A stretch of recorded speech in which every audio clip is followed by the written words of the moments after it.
Welcome to my channel Mishtu's moment. আজকে আপনাদেরকে তৈরি করে দেখাবো ডিম ভুনার রেসিপি। ডিমটা সকলের পছন্দের খাবার, আমারও খুব ভালো লাগে খেতে। প্রথমেই তেলের মধ্যে পেঁয়াজটা দিয়ে নিলাম, পেঁয়াজটা হালকা ভাজা ভাজা করে নিব।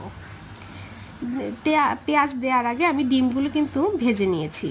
ডিমগুলো একটু হলুদ লবণ দিয়ে ভেজে নিয়েছি। আমি তেলের মধ্যেই হলুদ আর লবণটা দিয়ে নিই, এতে করে ডিমের রঙটা সুন্দর হয়। এই যে ডিম ভাজছি, ডিমটা ভেজে হালকা ভেজে, আমি আবার ডিমটা বেশি ভাজাটা পছন্দ করি না, এতে ডিমটা শক্ত হয়ে যায়। ডিমটা হালকা ভেজে আগে ভাগে তুলে নিয়েছি।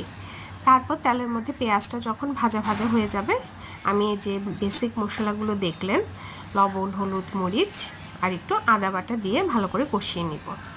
দেখতেই পাচ্ছেন পেঁয়াজটা হালকা ভাজা ভাজা হয়ে গেছে। তার মধ্যে হলুদ দিলাম, লবণ দিলাম, তারপর দিলাম মরিচের গুঁড়া। মরিচের গুঁড়াটা দিয়ে ভালো করে কষিয়ে নিব। ভালো করে না কষালে কিন্তু মশলার গন্ধটা থেকে যাবে, এজন্য তেলের মধ্যে ভালো করে কষিয়ে নিতে হবে।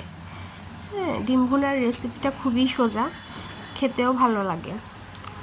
এই যে মশলাটা ভালো করে কষিয়ে নিচ্ছি।